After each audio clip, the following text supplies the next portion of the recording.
حیلہ یہ ہوتا ہے کہ خفیہ طریقے کے ساتھ کسی مقصد کو حاصل کرنا۔ اگر جائز مقصد کو حاصل کرنے کے لیے کیا جائے تو وہ حیلہ جائز ہوتا ہے، اور اگر کسی اللہ کی نافرمانی کے لیے اور گناہ کے کام کے لیے حیلہ کیا جائے تو وہ ناجائز ہوتا ہے۔ فقہاء کے نزدیک مطلقاً حیلے کا انکار کرنے سے بندہ کافر ہو جاتا ہے، اس لیے کہ اس سے قرآن کی آیتوں کا انکار لازم آتا ہے۔ کافر ہو یا نہ ہو، بہرحال یہ قسم کفریات ہے کہ اللہ تعالیٰ کے بیان کی ہوئی آیتوں کا انکار کرنا۔ تو قرآن مجید میں خود حیلہ بیان ہوا ہے۔ حضرت امام محمد رحمہ اللہ نے ایک مستقل کتاب لکھی ہے، کتاب الحیل، جس میں وہ آیات پیش کی ہیں جن میں حیلے کا ذکر ہے، وہ احادیث مبارکہ پیش کی ہیں جن میں حیلے کا ذکر ہے۔ تو کسی جائز مقصد کو حاصل کرنے کے لیے جو حیلہ کیا جائے وہ جائز ہوتا ہے۔ قرآن مجید میں اس کی مثال ہے سورہ سواد میں کہ حضرت ایوب علیہ السلام نے قسم فرمائی، کسی بات پر جلال میں آ گئے اور قسم فرمائی کہ اپنی بیوی کو 100 کوڑے ماریں گے، اور بیماری کے عالم میں آپ کی وہ بی صاحبہ آپ کی حرم محترم خدمت کرتی رہی۔ بعد میں سوچنے لگے کہ ایک تو میں قسم کھا چکا ہوں، اگر میں اس کو کوڑے نہیں مارتا تو قسم ٹوٹ جائے گی، اور اگر مارتا ہوں تو ایک چھوٹی سی غلطی پر اتنی بڑی سزا دینا، اس کے لیے جو فرما بردار بھی ہے اس کو سزا دینا جس نے خدمت کی ہے۔ اس کشمکش میں تھے ایوب علیہ السلام، تو اللہ تعالیٰ نے فرمایا خذ بیدک ضغثا فاضرب بہ ولا تحنث، آپ ایک مٹھا، ایک گٹھا، ایک جھاڑو سا اپنے ہاتھ میں لیں جس میں 100 تیلیاں ہوں، تو وہ ان کو مار دو، آپ کی قسم پوری ہو جائے گی۔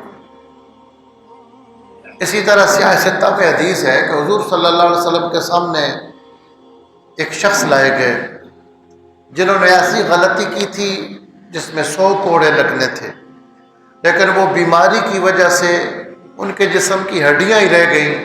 تو صحابہ اکرام نے گزارش کی کہ یا رسول اللہ صلی اللہ علیہ وسلم، یہ بندہ 100 کوڑے برداشت نہیں کر سکتا، یہ تو اتنا کمزور ہے کہ یہ چند کوڑوں کے لگنے سے مر جائے گا۔ حضور صلی اللہ تعالیٰ علیہ وسلم نے ایک کھجور کی ٹہنی لی جس کے اندر چھوٹے چھوٹے ٹہنیاں تھیں، ایک گٹھا سا لیا، فرمایا یہ اس کو مار دو، اس کی یہ سزا پوری ہو جائے گی۔ یہ پیغمبر کی خصوصیت ہے، پیغمبر صاحب وحی ہوتا ہے۔ تو آپ صلی اللہ علیہ وسلم نے یہ حیلہ فرمایا۔ اسی طرح سورہ یوسف میں جو حضرت یوسف علیہ السلام کے بارے میں جو حیلہ ہے اس کا آپ حضرات کے سامنے ذکر کیا ہے گزشتہ دروس کے اندر بھی۔ ایسے ہی حدیث بریرہ،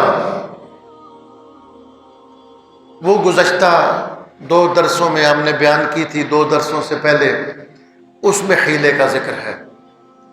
ایسے ہی سود کے باب میں ایک حدیث آتی ہے کہ حضور صلی اللہ علیہ وسلم کے سامنے ایک معاملہ پیش ہوا کہ ایک بندہ اچھی کھجوریں وہ تھوڑی کسی کو دے اور دوسرے سے ہلکی کوالٹی والی زیادہ کھجوریں لے لے، یعنی اس کے پاس اچھی کھجوریں ہیں وہ دے کر وہ تھوڑی دیتا ہے، مثلا 3 کلو اچھی کھجوریں کسی کو دیتا ہے اعلیٰ کوالٹی کی، اور اس سے جو نرم قسم کی ہوتی ہیں کوالٹی ان کی تھوڑی کم ہوتی ہے وہ زیادہ لے لے۔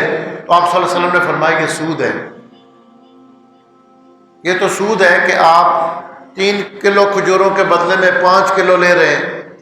تو آپ نے فرمایا ایسا کرے جس کے پاس وہ ہلکی والی کھجوریں ہیں، جو ایک کمزور قسم کی کھجوریں ہیں، ہلکی کوالٹی والی ہیں، وہ ان کو فروخت کر دے، بیچ دے، اس سے جو پیسے حاصل ہوتے ہیں اس سے اچھے والی لے لے۔ اب یہ اس حرام سے بچنے کے لیے ایک ہیلا ہے۔ کبھی ایسے ہوتا ہے کہ کسی ناجائز مقصد کے لیے، خدا کی نافرمانی کے لیے ہیلا کیا جاتا ہے تو یہ ناجائز ہے۔ جیسے زکوٰۃ فرض ہونے کے لیے شرط ہے کہ بندہ صاحب نصاب ہو اور اس کے پاس جو رقم ہو اس پر 1 سال پورا گزرے، تو سال گزرنے کے بعد زکوٰۃ فرض ہوتی ہے۔ بندہ ایک رقم کا مالک ہے، نصاب کا مالک ہے، اور پورا سال اس کے پاس وہ رقم رہی ہے۔ اب جب رقم 1 سال گزر گیا تو اس پر زکوٰۃ فرض ہو جاتی۔ اب ایک بندہ اب سال پورا ہونے کو 5-6 دن رہتے ہیں تو وہ اپنی جو پراپرٹی یا اپنا جو ملکیت ہے، جو مال ہے، اس کے پاس جو پیسہ ہے وہ اپنی بیوی کو دے دیتا ہے، اس کو مالک بنا دیتا ہے، اور بیوی کے پاس جو ہے وہ اپنے خامد کو مالک بنا دیتی ہے۔ اب ان کی ملکیت بدل گئی تو اب جس کی وہ ملکیت ہے اس پر 1 سال نہیں گزرا تو وہ زکوٰۃ سے بچ جائیں گے، کیونکہ زکوٰۃ کے لیے 1 سال کا گزرنا شرط ہے۔ تو جب سال پورا ہونے والا ہو اس سے پہلے کسی اور کو مالک بنا دے، 5 دنوں بعد پھر لے لے کہ اگلے سال تک پھر اس تک۔ اب یہ اللہ تعالیٰ کے حکم، یعنی جو زکوٰۃ ہے اللہ کا حکم ہے، اس سے بچنے کا ایک ہیلا ہے، یہ ناجائز ہے۔ اللہ تعالیٰ کے حکم سے بچنے کے لیے، جان چھڑانے کے لیے یہ ایک طریقہ اختیار کر لیا تو یہ ناجائز ہے۔ تو جب جائز مقصد کے لیے ہیلا کیا جائے تو وہ جائز ہے، ناجائز مقصد کے لیے کیا جائے تو ناجائز ہے۔ بنی اسرائیل نے، یہاں ہیلے کی بات اس لیے ہے کہ انہوں نے ایک ہیلا کیا کہ ہم ہفتے والے دن شکار نہیں کرتے، ہفتے والے دن مچھلیوں کو بند کر دیتے تھے، یعنی ایک ہیلا تھا کہ ہفتے کو نہیں کرتے۔ یہ ایک اللہ تعالیٰ کے ساتھ ایک ٹکراؤ ہے، اللہ کے ساتھ ایک مزاحمت کی صورت ہے کہ ایک اللہ تعالیٰ عالم الغیب ہے، سب کچھ جاننے والا ہے، اس کے سامنے یہ بہانے بنانا اور نافرمانی کی صورت کرنا، اس وجہ سے ان پر عذاب آیا ہے۔ تو اللہ تعالیٰ ایسی نافرمانیوں سے ہم سب کو محفوظ فرمائے۔